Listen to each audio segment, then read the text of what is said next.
Want free COD points, ain't got money. Stop using Razorback. Listen here, buddy. There's a link in the description. I want you to tap. Click that, earn points, download the app.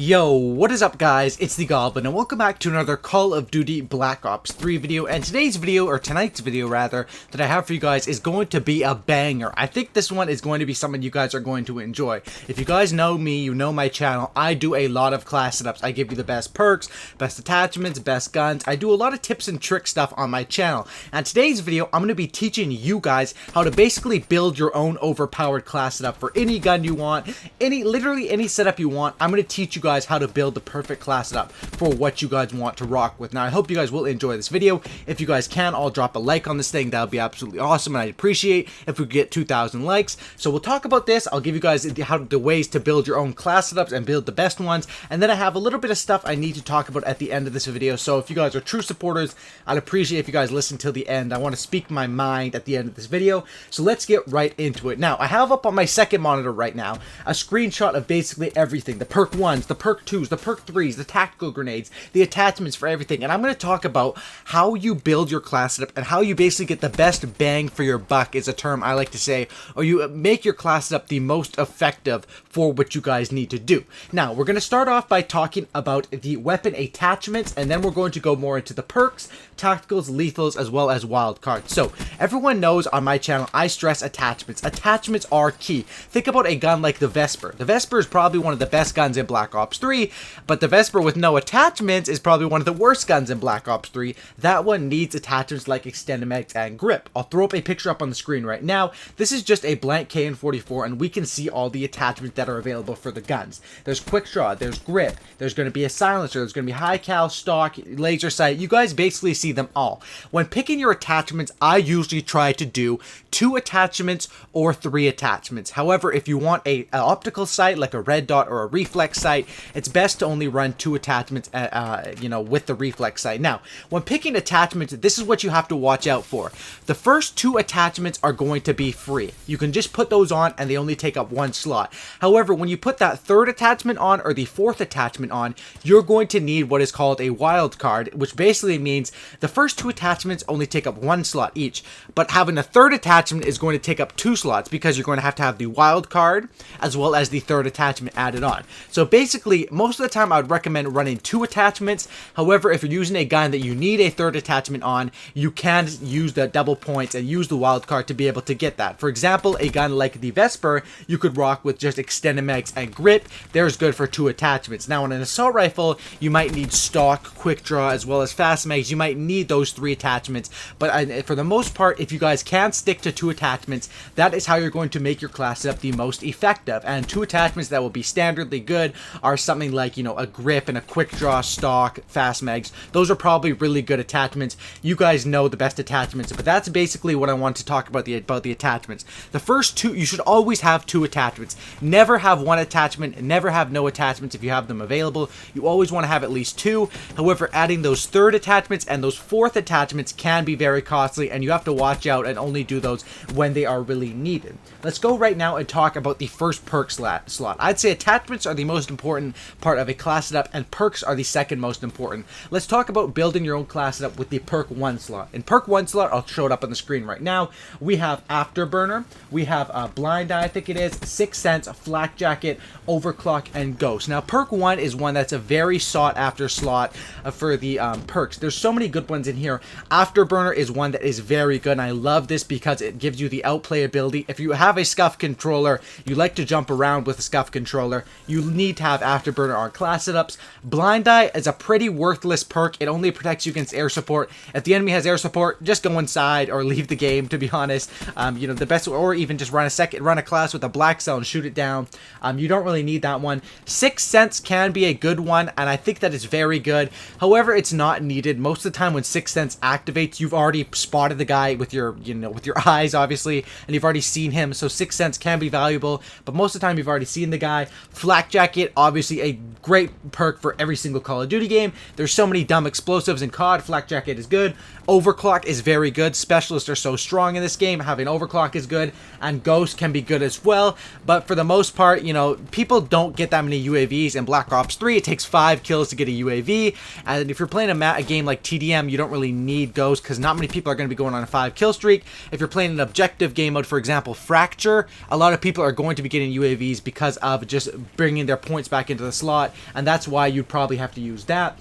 So that's what I say for the perk 1 slot. You usually want to run, like I said with the same thing as the attachments, your first perk is free. However, if you want to run 2 perks in 1 slot, it's going to cost you a wild card as well. So it's going to be basically you get 1 for 1 or you get 2 for 3. For the most part, you're going to want to stick out to 1 perk in each slot, but there are certain times where I'll run Afterburner Flak Jacket or I'll run Scavenger Fast Hands. Those are basically the best combos of doubling up on ones. As we have here, the second perk slot, we have Fast Hands, Anti-Up, we have Hardwired, we have Tracker, Cold-Blooded, and Scavenger. Usually this is one where I will double up. Fast Hands is pretty much needed for every single class. Fast Hands is such a good one. I definitely recommend it on every class, and usually if you're going to double up on any perk slot, I would double up on the second perk slot with Scavenger, Fast Hands, or Hardwired Fast Hands if you don't plan on going on big streaks. And that's it for the second perk slot for making your own best classes. If you don't plan on going on streaks, just run Fast Hands, pick up guns, you'll be fine. Perk 3 slot, we have Gung Ho, we have Blast Suppressor, we have Awareness, we have Tac Mask, we have Engineer, we have Dead Silence. Perk 3 slot isn't really that useful. For the main part, I just throw on Blast Suppressor or Tac Mask, depending on if they're throwing nades or not. Blast Suppressor can be good, and the thing about Blast Suppressor is a lot of people think it's just for hiding yourself off the minimap. That is not true. Blast Suppressor is really good as well for hiding the sound it makes, because a lot of people can hear that sound, oh, there's a guy boosting around me. That's why I like Blast Suppressor, it's more for the sound, and Tac Mask is just an anti-BS because you don't want to be hit with stun grenades and stuff. Now, a lot of times people ask me, what are the best tactical grenades? What are the best lethal grenades?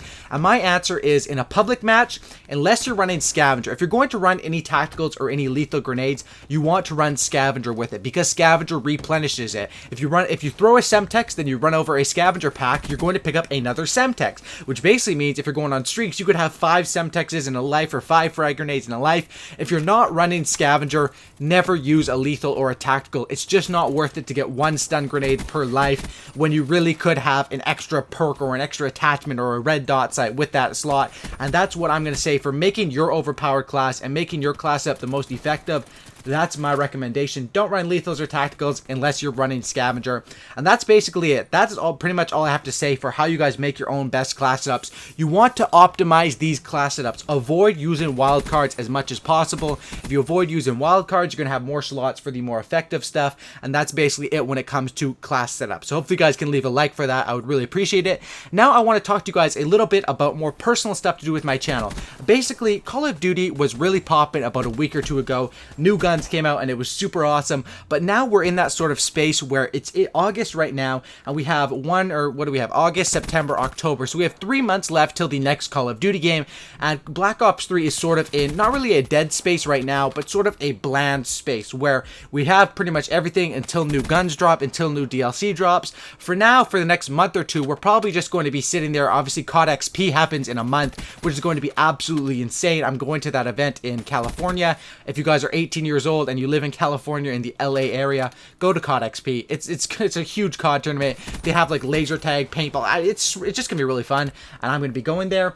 And by the way, that's not a sponsored message. Call of Duty, people are crazy nowadays. They'll think anything time you say something is good about Call of Duty, that Call of Duty pays you. I mean, I wish Call of Duty was paying me to make these class setup videos, because that would be pretty awesome, man. But I really don't think any YouTubers get paid by Call of Duty, and if they do, maybe just the big super famous ones. Definitely not people around my size. But what I wanted to talk to you guys about is, I've done a lot of tip videos, and I've done a lot of class setups, and I basically maxed out on most of the tips in Black Ops 3. When the next Call of Duty game comes out, I'm going to be having tips and tricks. I'm going to have so much content. You guys better like stay subscribed and stay active for when the next COD drops. I'm going to be uploading multiple times a day. But for now, what do you guys want to see? I'm never really someone to give this, but I'm going to talk to you guys a little bit. My favorite thing to do on my channel is tip videos. I love doing tip videos, but like I said, the game's been out for so long, there's only a certain amount of tips you can give. Other videos that I like to do on my channel is live comms. I enjoy doing live comms, however, it's not the most fun when I just play by myself all day and just record. I'm not someone that can really do that. I like to just be in a Skype call with my friends when I play and not always be try-harding and recording. You know, that's usually my sort of style. Live streams, I used to live stream a lot, and a lot of people ask me, why have I stopped live streaming? It was basically to focus on videos, but now I'm thinking for the rest of the summer, I mean, I know a lot of you guys are going back to school now, but the rest of the we still have like a month of summer. We have August, obviously, and then a little bit into September for most people. So I'm thinking that maybe live streams would be the thing to start up and be doing. And basically, this is what I was thinking. I want to do live streams, and I want to make poppin' live streams. And then basically, if I get a good gameplay while I'm streaming, for example, I get 100 plus or I get a double nuclear, I can turn that into a video portion, and some people seem to enjoy that. And I also want to do a lot more of the going MLG videos, which is basically playing competitive with my friends. Obviously, I'm really hyped for that COD XP event, and no, I'm not playing at the event, I'm just going to watch. But basically, I just want to talk to you guys about the videos I enjoy making, and what do you guys enjoy watching from me the most. I know you guys all love my tip videos, and those are going to keep coming whenever there's tips to give. Obviously, I still have more tips. People are going to be asking me questions. They're going to inspire video ideas. But what do you guys like to see? Do you think the live streaming thing would be pretty cool, and turning those into videos on the good gameplays I get? Would you guys like to see more of the going MLG? Let me know your thoughts in the comment section down below, because I know you guys support me, and I hope this video gets some likes. I hope if you guys are watching this till the end, if you guys could smash up, you know, the likes on it, that's what really motivates me, is looking at the number of comments, the number of likes, reading through the comments, reading through when you guys tweet me saying my video helped you guys get a better score. Stuff like that really is what inspires me to upload daily and to upload a lot of Black Ops 3 content. And I really want to know what you guys like from me and what you guys would like to see up until the next Call of Duty game. I basically know my whole plan for the next Call of Duty game. I'm going to be going hard in the paint. But that's basically what I want to talk to you guys at the end of this video. If you guys stuck around to the end, leave a comment saying COD if you made it to the end of the video. That's how I know you're a true homie, if you actually watch to the end of this video, because this is like 12 minutes long. If you guys leave that comment saying COD, you guys are true homies. And leave a comment saying which sort of videos you really like from me. Do you like the live comments? Do you like the live streams? Do you like the UMGs, the going MLG series? What do you guys like? Let me know in the comment section down below. And drop a like. And I'm out. Subscribe for Cookie and Don't Licky. And I'm out. Peace. Love you guys. Love all you guys who watched till the end. You're the homies. I'm out.